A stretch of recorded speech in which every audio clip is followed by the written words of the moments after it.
Ding dong, Jean-Marie est mort, Aurélien, viens là que je t'offre une belle coupe de champagne.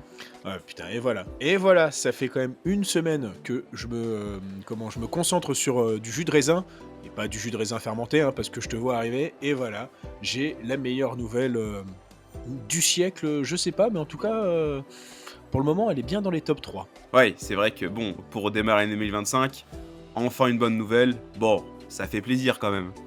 Ouais, même si, bon, on pourra dire que le bonhomme est mort, mais les idées restent, et bon, bon, je vais essayer de voir le positif. Il y a Anohan Massengoth qui revient à Auxerre et ça c'est là tu vois on commence à être sur une bonne semaine là. Enfin, en tout cas je vis une bonne semaine. C'est vrai qu'il y a 2 ans, tu nous en parlais beaucoup de Monsieur Ando Masengo quand Auxerre avait lutté courageusement pour le maintien en Ligue 1. On va voir si là il va essayer d'aider à peut-être aller un peu plus haut. Mais bon, ça fait plaisir que de voir que ton club va très bien parce que bon, je sais pas si tu sais, mais le mien vit des heures sombres et difficiles. Bah si, si c'est pour ça que je voulais qu'on en parle tous les 2 parce que je voyais comment ça tu une petite mine. Moi ça me rendait malheureux aussi, tu sais? Quand je vois des gens qui pleurent, j'ai envie de pleurer et donc ouais, je voulais qu'on parle de Valence. Bah, merci. Je pense que si on en parle, ça servira un peu de thérapie parce que là, la chute est lente, elle est lourde, elle est dangereuse et là, bon, ça fait quelques années où je me dis que bon, on flirte dangereusement avec le maintien. Là, je pense que malheureusement Aurélien, là, c'est la bonne. Bah ouais, bon, tu quand même à 4 points, du premier relégable, mais en vrai, Lorenzo, En vrai, Aurélien. en vrai, est-ce que Valence, ce serait pas le modèle du propriétaire, sabordeur?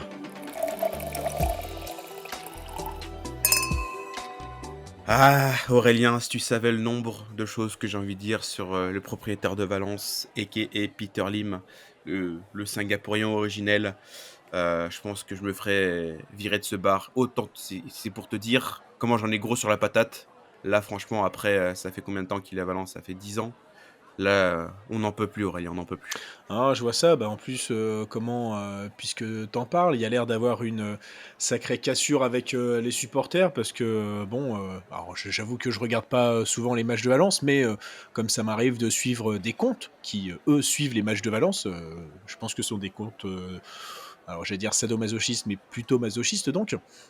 Et j'ai l'impression qu'il y a qu'il y a des pancartes à Mestalla et que, comment, Alors par contre, je vais t'arrêter tout de suite. Mestalla, s'il te plaît, parce que Mestalla, là, il y a une patate qui a failli partir. ouais, ouais, bon, ouais, bah, excuse-moi, moi quand je joue à 2 ailes, ah non, en français ça dépend. Ouais, mais en français, il y a tellement d'exceptions qui confirment la règle. Bon, alors, en tout cas, donc, je reprends.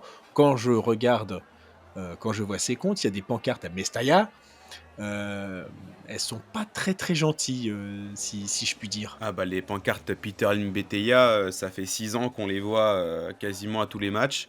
Même il y a une minute maintenant qui est consacrée à insulter Peter Lim à chaque match de Valence.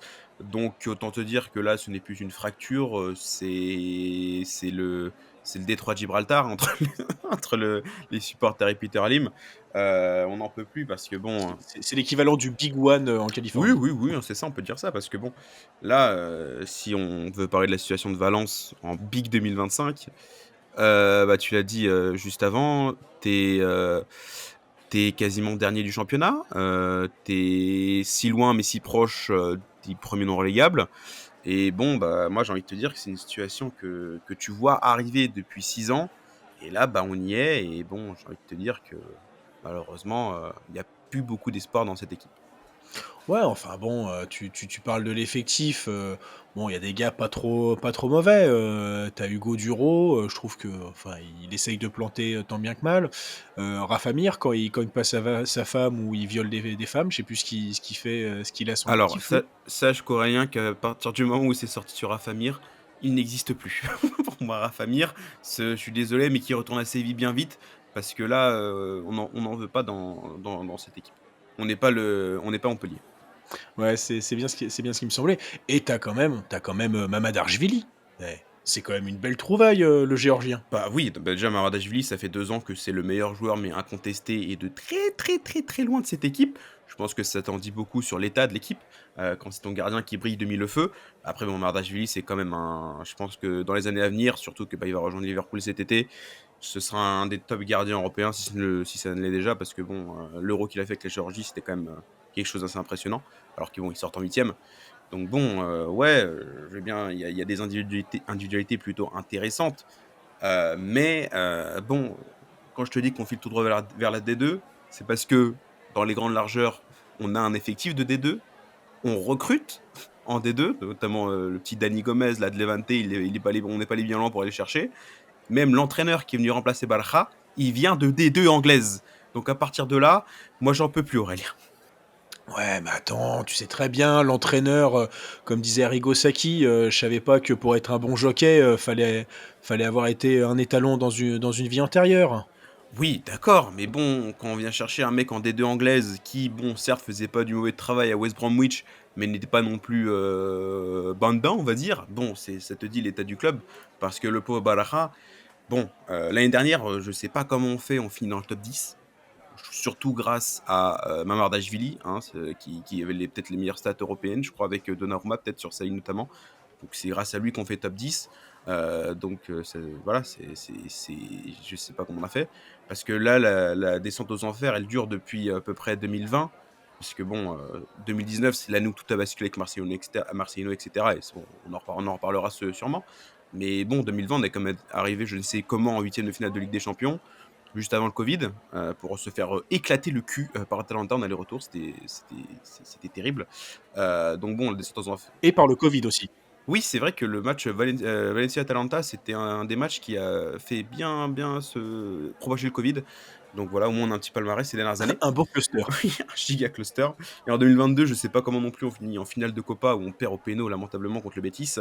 Donc techniquement, ces 5 dernières années, tu as eu quelques En plus, petites. tu pas trop les Andalous, toi? Non, mais après le Betis, j'ai pas beaucoup de problèmes. C'est avec le FC Séville que j'ai plus de problèmes. Le Betis, bon, j'aime bien. Il y a Isco, il y avait Nabil Fekir. Bon, cette année, c'est plus compliqué pour le Betis. Mais bon, j'ai rien contre eux. J'ai plus de problèmes avec leurs voisins qui est plutôt du côté de Sanchez Pizjuan. Donc bon, après, j'ai envie de te dire que quand tu regardes l'effectif, quand la moitié de ton effectif, c'est des joueurs qui étaient en réserve il y a 2 ans, bon, je pense que ça t'indique un peu les petits problèmes qu'on a, quoi. Ah, parce que tu es en train de dire que, c'est pas comme à Barcelone où, quand ils vont piocher, dans leurs réserves et qu'ils en mettent, 3-4, ça leur permet de retutoyer les sommets, à Valence, le centre de formation, c'est pas forcément ça? Alors non, alors non, parce que je pense que tu le sais autant que moi, quand même Valence a un centre de formation, l'un des meilleurs d'Europe, hein. Parce que bon, quand même tu as eu David Silva qui en est sorti, tu bon, c'est souvent post-formé comme Jordi Alba, voilà bon, on a quand même Bernat aussi, il y a énormément de joueurs qui sont sortis de notre centre de formation. Mais force est de constater que sur ces dernières années, bah, ramener des joueurs qui étaient censés jouer en réserve pour s'aguerrir, bah oui, dès qu'ils sont pas prêts pour le haut niveau maintenant, quoi. Ils ont beau être prometteurs, il y a beaucoup de joueurs qui sont prometteurs dans cette équipe. Tu Christian Mosquera, tu Javi Guerra qui a fait un magnifique début de saison l'année dernière. Depuis, c'est beaucoup plus compliqué. Donc bon, malheureusement, le fait qu'on utilise autant de jeunes, je pense que ça donne un indice sur le niveau d'investissement financier de ce cher Peter Lim, hein.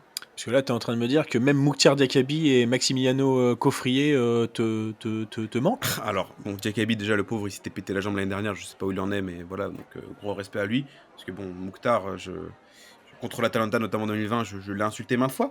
Mais bon, c'est pas un mauvais joueur, je trouve, Diakaby, notamment, il a un excellent jeu de tête, mais après, bon, quand c'est balle au pied, c'est plus compliqué. Mais Cofriez, je t'avoue que quand j'ai vu son transfert à Valence l'été dernier, et je vois juste après sa photo lors de la visite médicale avec sa bedaine remplie de 5 jupilaires. Je me suis dit, mais putain, ils sont allés chercher, il était sur la plage d'à Benidorm. J'ai pas compris, genre vraiment, on se fait prêter un joueur de Clermont. Quand je te dis qu'on prend des joueurs de D2, on prend aussi des joueurs de D2 françaises. C'est pour ça que je te dis que je n'en peux plus. C'est terrible. Donc ça t'indique aussi bah, le niveau d'investissement où ces 2-3 dernières années, pour que Peter Lim il lâche 5 millions, déjà c'est le bout du monde, hein. Ouais, bon, bah, j'ai l'impression que, bon, que le nœud du problème, c'est quand même Peter Lim, même si, bah, quand il arrive en 2014, ça se passe plutôt, pas mal, à Valence. Bah, ça se passe plutôt pas mal, malgré des gestions, des fois, questionnables, mais en vrai, oui, puisque juste après son arrivée, tu as l'ère, on va dire, Nuno qui fait des merveilles à Nottingham Forest, alors que enfin sa fin de carrière à Valence était compliquée, c'était souvent, comment dire? Il était souvent accusé d'être un peu une fraude, Nuno, que surtout ses adjoints qui faisaient le travail. Mais force est de constater que cette année avec Nottingham Forest, c'est un travail incroyable, à la deuxième place, bon, bien joué à lui. Mais bon, tu finis 2 fois dans le top 4 de Liga, tu qualifies en Ligue des Champions, tu fais un beau parcours en Europa League notamment où bon ça s'arrête en demi-finale sur un crâne de Mbia à la dernière minute alors que tu viens de faire une remontada. Bon ça c'est pour ça que c'est là que ça vient la haine contre Séville notamment. Donc bon, c'est vrai que le début de on va dire le début de run, le début de mandat de Peter Lim, ça se passe plutôt pas mal, même si des fois la gestion est questionnable. En fait, techniquement, la gestion est compensée par le fait de placer les bonnes personnes aux bons endroits. Puis après, c'est parti en couille, malheureusement trop rapidement. Non et surtout que, quand Peter Lim il arrive, tu c'est un peu le Valence actuel. Tu quand même, une dette colossale de 350 millions de mémoire, et tu censé, enfin la principale raison, c'est que tu es censé avoir ton Nou Mestalla et si je me trompe, je crois que tu as toujours pas posé ton cul dedans, hein, quand même? Alors, sache Aurélien, qu'apparemment les travaux vont reprendre. C'est selon la rumeur, enfin ça a été annoncé, je crois qu'en plus ça reprend genre au mois de janvier là. Ça reprend au mois de janvier, mais le problème c'est que le chantier a été arrêté tellement longtemps que ce qui a déjà été installé commence déjà à être vétuste. Donc on est dans un cercle vicieux. Ouais, mais ça, c'est sûr que ouais, ça pue du cul, surtout que, bon, j'ai vu alors j'aime beaucoup Valence, hein, je pense que c'est un club avec une belle ferveur et tout, mais c'est un stade de 70 000 places? Oui, le nous Mestalla, normalement, oui, ça devait faire 70 000 places, mais le Mestalla actuel, il doit faire quoi? 40 000, 50 000? Non, mais c'est après, tu vois, tu vois, on parle des symptômes de comment Valence, va droit dans le mur, sachant que même le PSG a pas un stade de 70 000 places, heu, même, l'OM d'ailleurs, enfin, tu vois, on a quand même des clubs, en France qui vont régulièrement, en coupe d'Europe. Brest, par exemple. Non, allez, c'est la première fois, mais quelle belle première fois. Enfin non, tu vois, là, c'est ce qui me fait encore, plus peur, c'est de se retrouver un peu avec un stade à la MMA Arena où, si ça remplit pas, ça va pas aider. Alors tu auras beau peut-être avoir un des plus beaux stades d'Espagne, peut-être avec, le tout jaune de Villarreal là. C'est pas le plus beau, mais en tout cas tu le vois de loin. La Ceramica. Ouais, donc ouais, enfin moi en tout cas ça m'inquiète. Mais c'est vrai que tu parlais des bonnes personnes au bon moment, même si, Peter Lim, j'ai l'impression que son meilleur pote, c'était, Jorge Mendes. Le gars te ramenait des bons joueurs, hein. C'est pas toi qui vas me dire que Rodrigo, tu pas kiffé, son passage, à Valence. Mais ouais, en tout cas, voilà, quand il y a eu Marcelino, Alemany et Longoria, c'était quand même vachement cool, quoi. Oui, oui, bah, de toute façon, on va dire la mainmise de Mendes sur Valence, où je vais me dire qu'à cette époque, on était vraiment la pute de Mendes, c'était que, bah, oui, Peter Lim et Jorge Mendes sont de grands amis dans la vie. Donc bon, évidemment que Mendes, il a vu une opportunité pour caser ses meilleurs prospects portugais. Et bon, tu as du João Cancelo qui est passé, tu as du André Gomes, que quand il passait, moi j'avais adoré son passage avant qu'il passe au Barça et qu'il nique sa carrière. Même si bon, la Lille, il y a 2 ans, il fait une saison, incroyable. Donc bon, André Gomes, c'est un joueur toujours que j'ai adoré, balle au pied, c'est toujours un plaisir à voir. Mais oui, tu as énormément d'argent qui transitait via Mendes pour que les joueurs aillent à Valence. Et bon, ça, c'était problématique, mais bon, les résultats suivaient à peu près, donc ça pouvait aller. Mais oui, comme tu le dis, c'est en 2019 où, bon, là, tu as vraiment quelque chose qui s'est passé où tu te dis: «Putain, on a un combo qui peut nous mener très loin». Oui, surtout que, je l'avais vu, hein, cette finale, entre Valence et Barcelone parce que, voilà, pour la petite histoire, c'est que je la regardais avec un pote, qui était pour Barcelone, en plus, donc enfin qui est à Ah! fond d'ailleurs, Chais! dedans. Ouais, donc le but c'est dans les dernières minutes, hein, qu'il marque, Rodrigo, hein, de mémoire. Pas du tout. Pas du tout? Pas du tout. Non, on marque les deux buts en première mi-temps, on gagne 2-0. Un but de Rodrigo et un but de Kevin Gamero. Dans mon cœur, Kevin, c'est attaquant, magnifiquement sous-coté. Puis après, tu as Messi qui marque en deuxième mi-temps et on sue du cul pendant 20 minutes jusqu'à la dernière minute et Guedes qui rate 2 fois le but dans le but vide alors qu'il n'y avait plus de gardien. Donc oui, non, c'était une finale mémorable, mais cette saison enfin, de toute façon, le Marcelino à Valence, c'est pas pour rien que c'est devenu une légende, même si bon, après, la légende en France, c'est pas très bien passé, quoi. Non, comme dirait l'autre, il était prêt à aller chercher dans le local, hein, quand même, hein. Mais en tout cas, ben, on voit que, il y a pas forcément, enfin, ça dépend aussi des contextes, parce que là, on voit bien qu'à Villarreal, j'ai l'impression que la région, valencienne, lui plaît beaucoup à Marcelino. Mais bon, c'est vrai qu'il y avait moyen de lancer un comment, bah, un superbe, enfin, peut-être pas un superbe, là, c'est moi qui exagère, mais il y avait moyen de lancer un cycle. Mais, apparemment, enfin, de ce que je pouvais lire, c'est que et c'est ça qui est quand même assez folklorique, c'est que Marcelino, il s'est fait virer parce que Peter Lim, il voulait pas que l'équipe remporte la coupe d'Espagne. Alors Aurélien, pose-toi, bois cette coupe de champagne que je t'ai offerte et laisse-moi te raconter une histoire.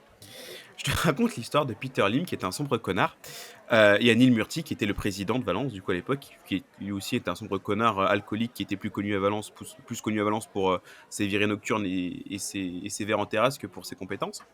Parce que du coup, en 2018-2019, la saison part très mal. La première partie de saison, j'en étais même à demander la démission de Marcelino. Voilà, pour te dire à quel point c'était compliqué. On était, je crois, 11e ou 12e de Liga. En Ligue des Champions, on était mal barré. Bon, tu te dis qu'on était dans une saison de merde.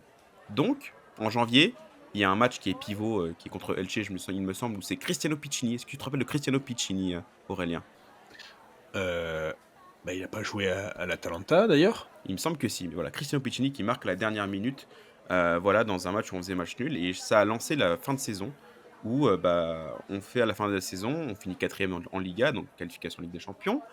On finit en demi d'Europa League contre Arsenal où j'ai encore le mort contre Lacazette, Aubameyang à faire les malins et leur célébration climatisation. Bref, et en Coupe du Roi, en finale, on bat le Barça de Messi quand même, dans un match, franchement fantastique pour, tous supporters de Valence. Mais le problème, c'est que Marcelino, quand on lui a demandé de: «Bah, en fait, faut arrêter de jouer tout en même temps, ça ne sert à rien. Tu te concentres que sur le championnat, les coupes t'oublient». Marcelino, il a fait: «Bah, en fait, techniquement, je pense qu'on peut tout jouer, hein, autant tout jouer à fond». Et il a eu raison. Il a eu raison parce que bon, comme je te l'ai dit, tu fais demi d'Europa League, tu gagnes la Copa et tu finis 4e. Bon, et bah, Peter Lim, il a dit: «Mais il a eu raison le con. Je t'avais dit de Je t'avais perdre! dit de perdre putain! Il a eu raison le con!» Et bah, tu sais quoi? Au mois d'août, alors que enfin tout le mercato avait été, quasiment bouclé, que tout le projet était sur les bonnes, sur la lancée pour 2020, et ben on vire tout le monde. Et ben on vire tout le monde et ça m'a crevé le cœur parce que dernièrement, tu as Pablo Longoria qui est passé dans Zach en roue libre, pour parler de ça notamment. Et quand il en parle, Pablo Longoria, quand il dit qu'il était sur le sol de sa chambre d'hôtel à chialer, j'ai failli chialer aussi parce que franchement, avec des si on refait le monde, mais il y a vraiment une partie de moi qui me dit: «Et si, Peter Lim n'était pas un sombre connard et qu'on n'était pas continué sur cette lancée, peut-être que le destin de Valence aurait été tout autre». En plus, bon, je pense qu'on peut vraiment le dire, mais le départ de Marcelino, tu as une suite de coachs, derrière plus folkloriques les unes que les autres. Enfin moi je me rappelle surtout des, des 2-3 dernières années où tu as quand même ramené, je pense que ça doit être le plus grand scatophile du football espagnol, José Bordalas et Gennaro Gattuso qu'on a eu la chance d'avoir, dans le championnat de France, l'année dernière. Et lui aussi, niveau scatophile, c'est ça se place bien, quoi.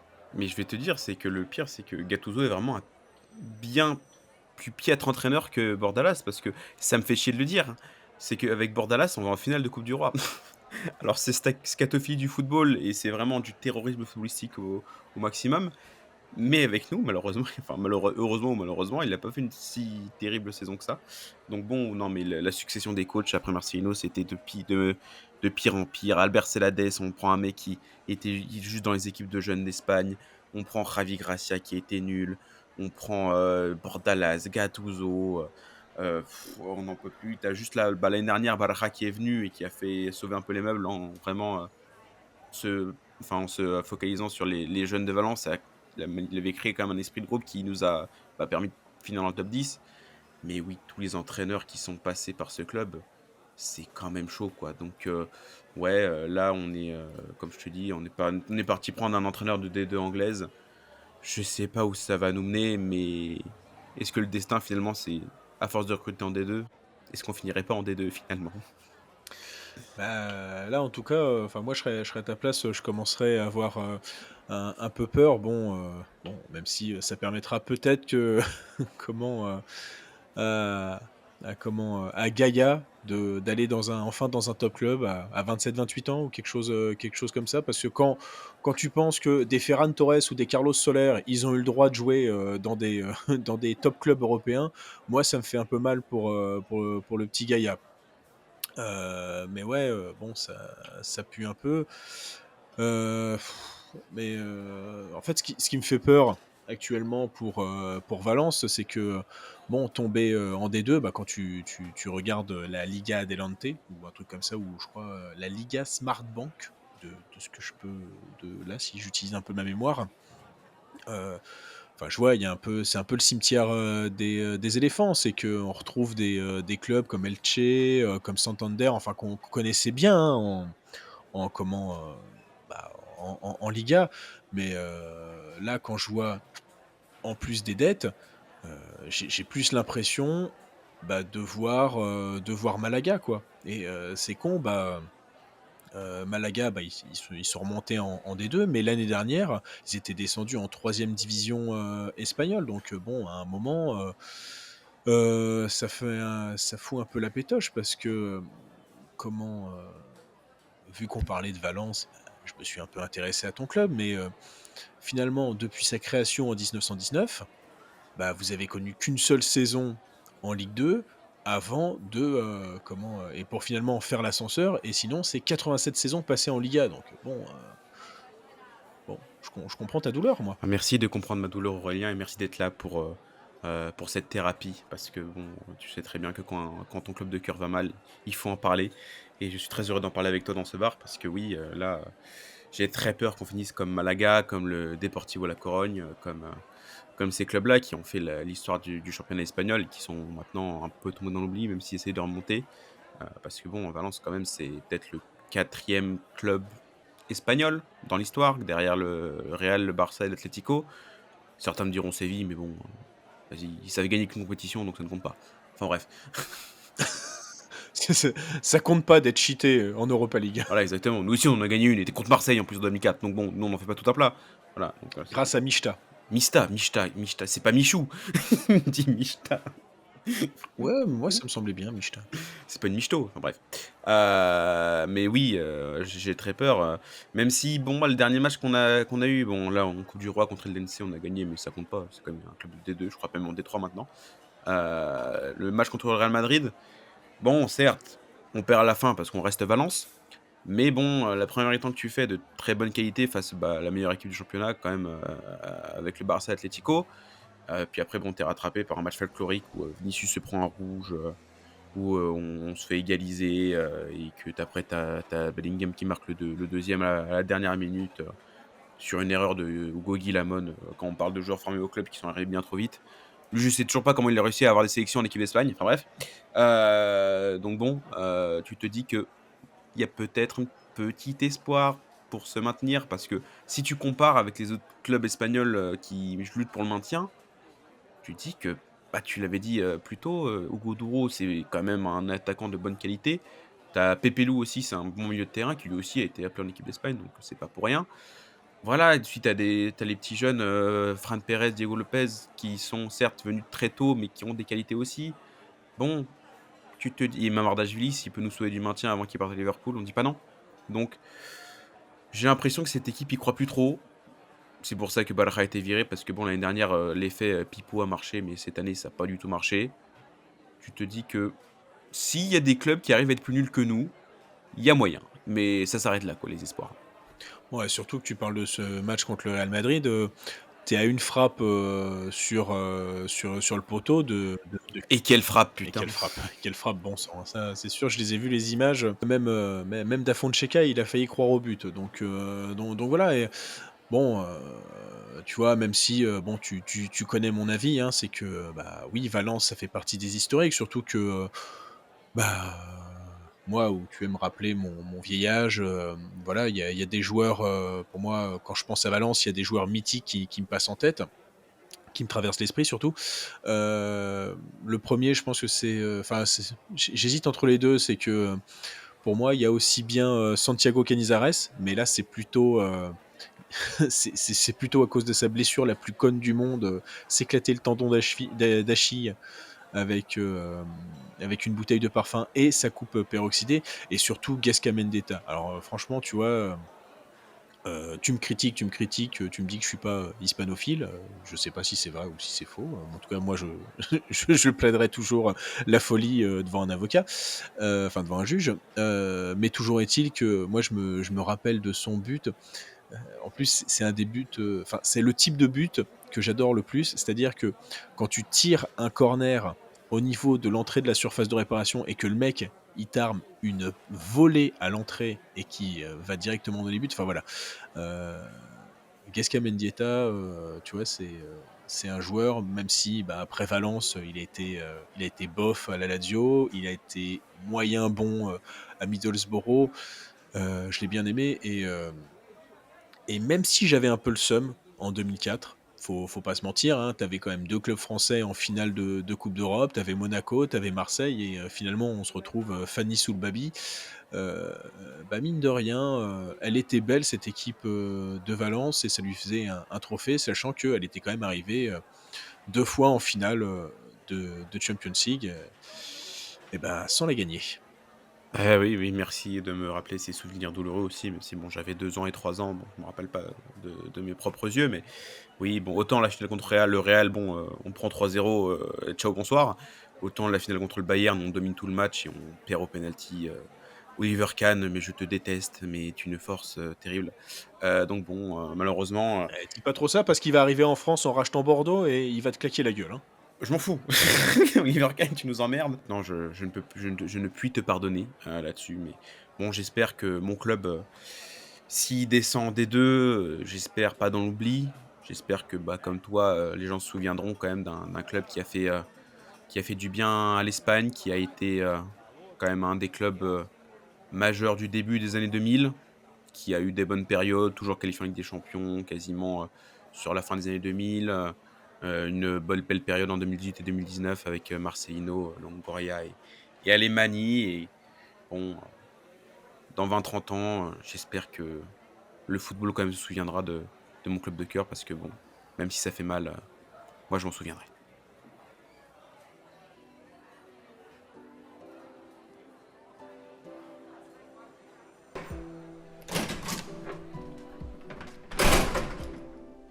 Tu vois Lorenzo, toi tu te plains de trop perdre, mais il y a un club qui ne perd pas, mais qui ne gagne pas, et ça commence à faire, vraiment chier, les supporters.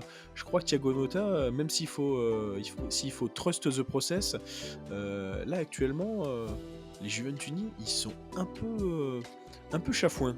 Ah bah oui, hein, ça a beau être peut-être moins pire que sous Allegri, la sauce Thiago Motta, elle a un peu du mal à prendre, et ouais, c'est bien beau de pas perdre, mais bon, si tu finis l'année avec 38 matchs nuls, ça risque d'être compliqué.